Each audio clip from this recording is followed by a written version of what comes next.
Halo, selamat siang dan selamat datang kembali di acara Perspektif.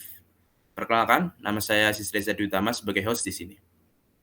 Seperti biasa, kita akan membahas berbagai hal yang terjadi di suatu daerah di Indonesia. Pada episode ini, topik yang kita angkat adalah pergerakan sinema daerah. Seperti biasa juga, kita kedatangan tamu yang akan kita tanya-tanyai. Mari kita sambut, Parno Rido Saputro. Halo, halo. Oke, gimana kabar nih dok? Aman ya? Eh, kabar baik. Yang pasti lagi hektik sama kuliah aja sih. Semua orang kayaknya lagi gitu ya dok. Betul Boleh sekali. perkenalkan diri gak dok ke penonton lu siapa, sekolah di mana gitu? Oke. Perkenalkan, saya Parno Rido Saputro atau sering disapa oleh teman-teman sebagai Rido. Saya dari Kebumen, terus aktivitasnya saat ini lagi sibuk kuliah, udah pasti. Terus karena kondisinya memang pandemi dan kuliah daring, jadi ketika ada kesempatan saya pulang di Kebumen itu selalu mencoba aktif membuat film atau berkegiatan di film lah bersama teman-teman di Kebumen gitu sih. Oke, berarti lu membangun komunitas ya dok di daerah lu gitu ya? Eh, Penyikapannya seperti apa ya? Kalau misalnya komunitas diartikan sebagai satu ruang berkumpulnya orang-orang yang memiliki kesukaan yang sama, ya mungkin itu bisa disikapi sebagai komunitas ya. Tapi kalau saya sendiri sih sebenarnya tidak terlalu tidak terlalu mau terjebak di arah sana sebenarnya sih. Maksudnya dalam artian apa? Kalau ruangnya itu memang diciptakan untuk semua orang bisa akses gitu. Tapi sebenarnya nggak ada kepikiran untuk apakah ini bentuknya bakal jadi komunitas atau bukan gitu. Itu sebenarnya masih terlalu jauh ya, karena kalau ngomongin udah komunitas kan kesannya memang sudah sudah aktif bertahun-tahun gitu. Dan secara konsisten itu bisa dilihat jejak kerjanya misalnya gitu-gitulah. Oh, berarti ini baru ya dok?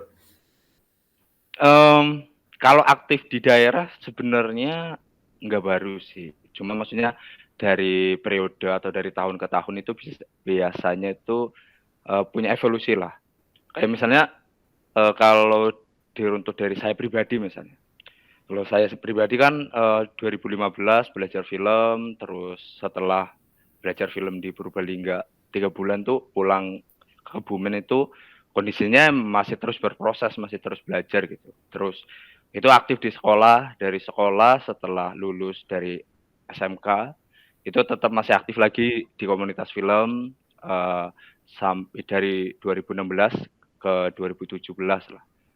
Terus di 2018 akhirnya kan berkesempatan kuliah di IKJ gitu.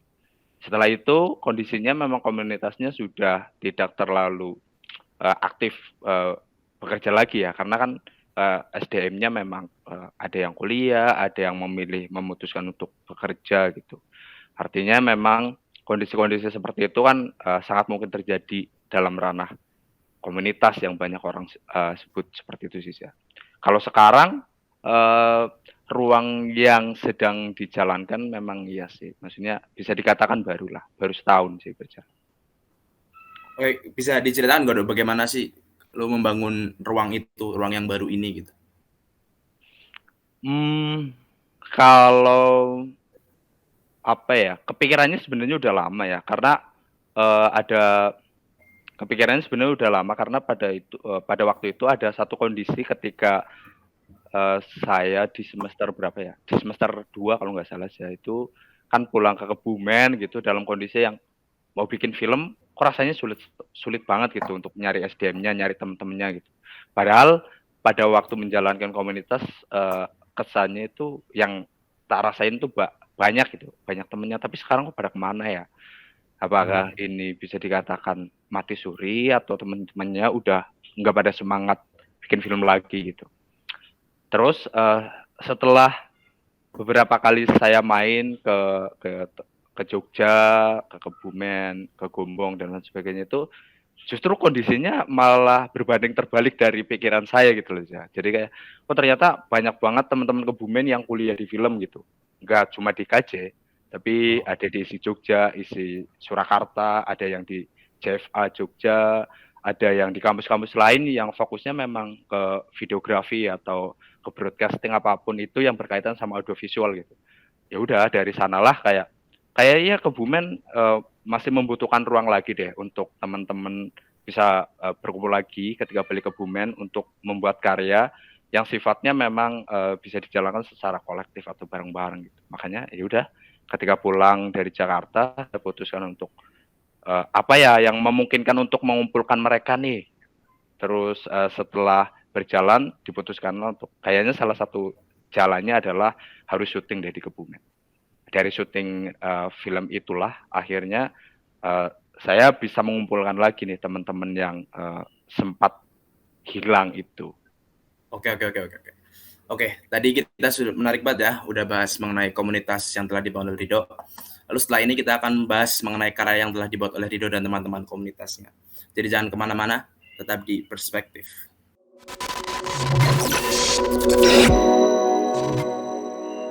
Untuk pejuang masa kini, Stream One dan Stream One Plus. Smartphone 4G dengan akses YouTube unlimited 24 jam setahun.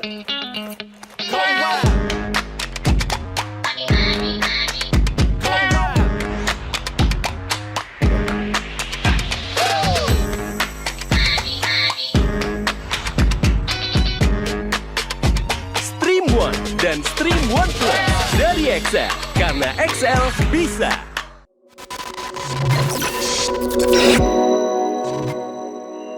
Halo penonton sekalian, selamat datang kembali di Perspektif. Nah, tadi kita telah membahas nih bagaimana Rido membuat komunitas atau ruang kerja film di Kebumen.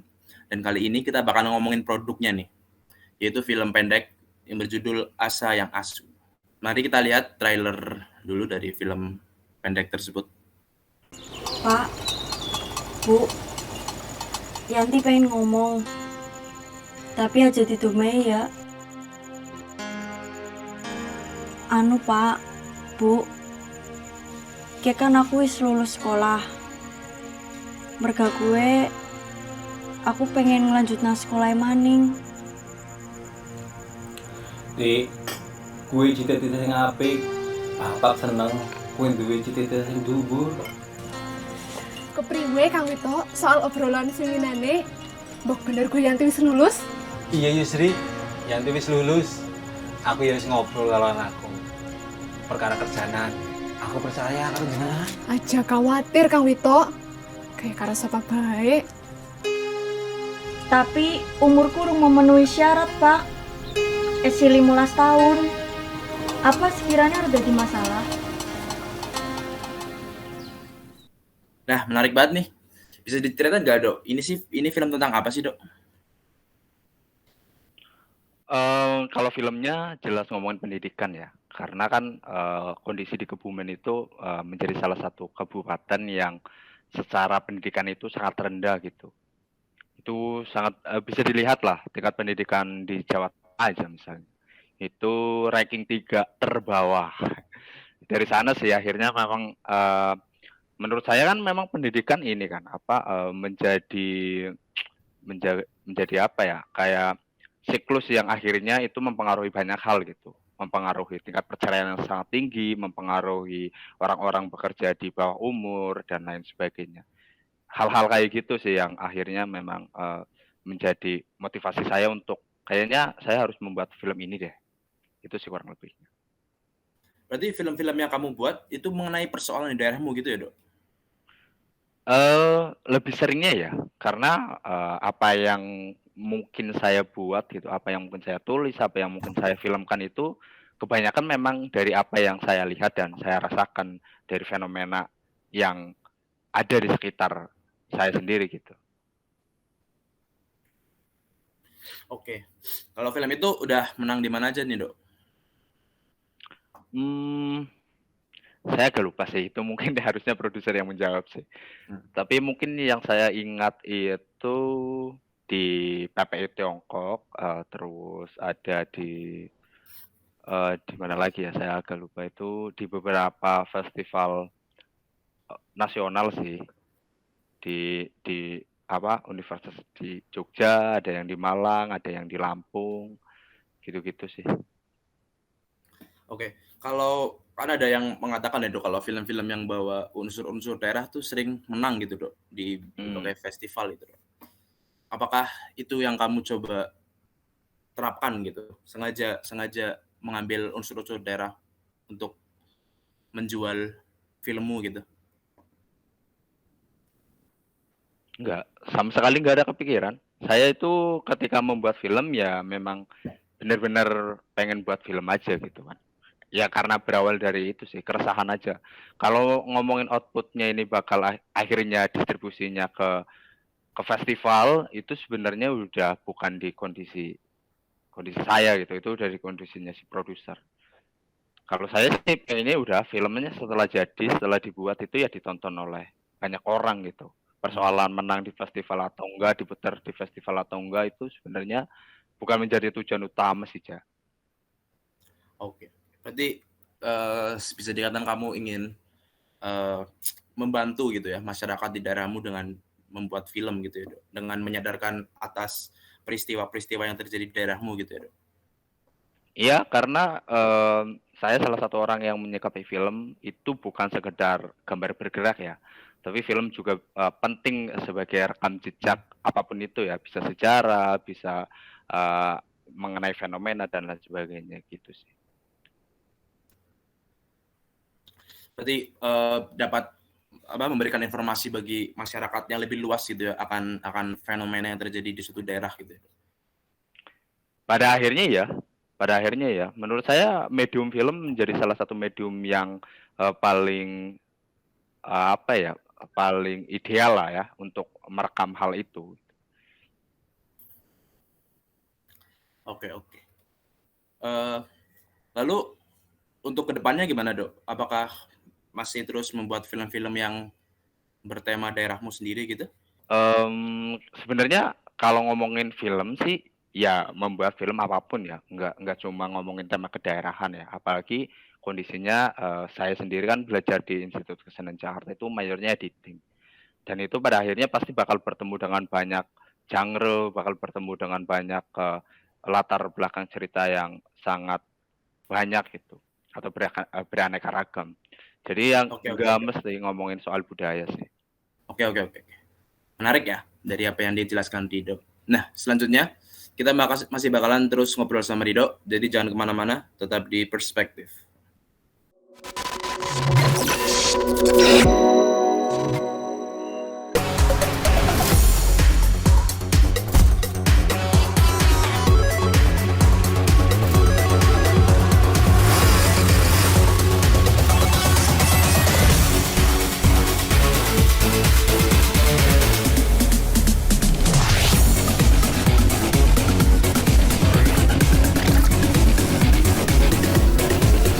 MSG terbuat dari tetes tebu pilihan yang aman dikonsumsi selama tidak dimakan dengan bungkusnya.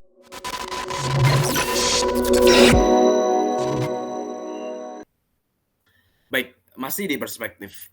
Kalau tadi kita udah ngebahas hal-hal yang seru tuh, bagaimana Rido membuat komunitas dan membuat filmnya. Kali ini kita akan membahas mengenai kesulitan-kesulitan yang dialami Rido nih. Apa aja Dok ya kesulitan yang lo alami waktu lo membangun komunitas ini Dok? Hampir nggak ada sih. Maksudnya dalam artian nggak ada itu lebih banyak bahagianya sih sebenarnya.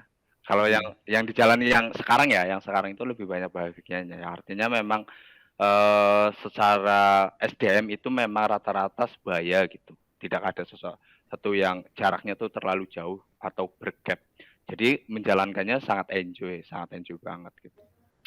Terus apalagi ya kalau secara waktu ya paling itu sih harus benar-benar membagi antara ini jadwal untuk kuliah, ini jadwal untuk berkegiatan di film di daerah. Hal-hal kayak gitu aja sih yang memang perlu jadi pertimbangan ketika bekerja. Itu sih. Nah ya, oke. Kalau itu kan masalah internal ya Dok. Kalau eksternalnya ada nggak Dok dari daerah lu gitu? Memandang film tuh bagaimana dari penontonnya gitu Dok?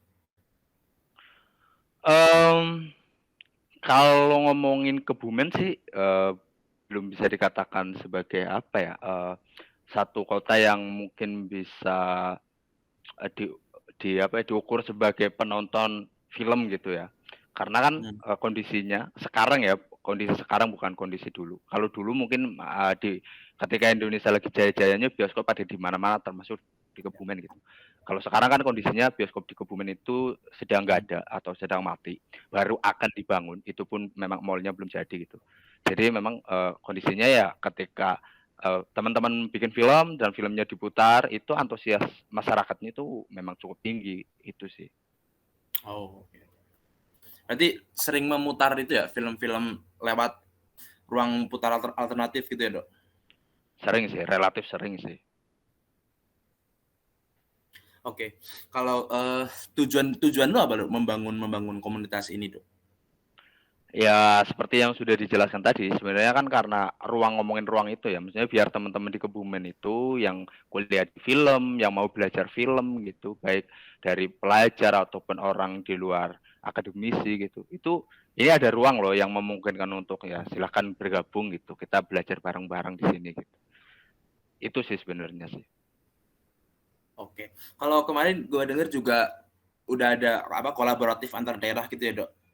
Antar Cilacap, Jogja gitu ya, Dok? Itu Iya gimana, betul. Dok? Iya, kondisinya memang kalau ngomongin film memang harus dikerjakan secara kolektif ya, apalagi kalau ngomongin komunitas misalnya gitu. Kalau komunitas nggak mungkin kuat berdiri sendirian, memang dia harus sistem kerjanya memang harus kolektif. Artinya kolektif apa? Memang kita harus berjejaring gitu sih. Nah, berjejaring di sini ya bisa dengan siapapun, bisa dengan teman-teman Jogja, teman-teman Jakarta, teman-teman Banyumas Raya, kayak Cilacap, Purbalingga, ataupun daerah-daerah yang lain sih.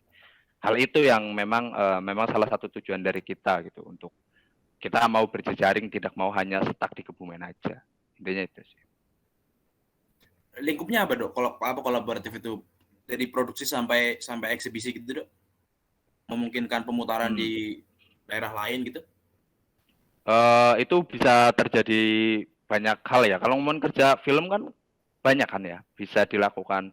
Cuma ngomongin praproduksinya, bisa ngomongin produksinya aja, bisa ngomongin pasca produksi atau eksibisi ataupun distribusinya aja gitu. Itu sangat mungkin dilakukan gitu, kerja-kerja kayak gitu. Kalau misalnya kerjasamanya dalam bentuk produksi, berarti memang kita secara SDM bergabung bersama-sama untuk bikin film. Kalau misalnya eksibisinya berarti kita ngomongin soal pemutarannya, membuat program pemutarannya dan lain sebagainya. Gitu-gitu sih. Oke. Berarti bisa dikatakan maju bersama gitu, membangun bersama gitu ya, Dok? Iya, membangun bersama pasti ya. Yang jelas sih ya itu tujuan bikin film kan biar ditonton oleh banyak orang kan, sebanyak-banyaknya gitu. Salah satunya ya dengan pemutaran-pemutaran alternatif yang dilakukan dengan cara berjejaring gitu sih. Masih jauh nggak, Dok, dari kata ideal gitu, Dok? Atau memang mudah gitu? Memang semua daerah di tempat kolaboratif itu sangat antusias terhadap film gitu, Dok? Kalau ngomongin jauh, sebenarnya enggak. Maksudnya dalam artian sekarang kan serba digital ya. Apapun bisa diakses secara digital gitu kan, bisa kerja pun bisa sekarang bisa digital gitu. Ya memang nggak ada sesuatu hal yang harusnya menjadi kayak ini kita nggak bisa nih kerja kolektif karena keadaan jarak gitu. Nggak itu bukan menjadi satu alasan sih kondisi pada sekarang ini gitu. Karena bagaimanapun juga kan teknologi terus internet dan lain sebagainya itu sudah sangat mempermudah kerja-kerja kita gitu. Oke, sip. Terima kasih, Dok, telah hadir di Perspektif. Semoga perfilman di Indonesia bisa semakin maju, baik di internasional maupun nasional ataupun daerah. Sekian dari saya dan sampai jumpa di pertemuan selanjutnya. Bye-bye.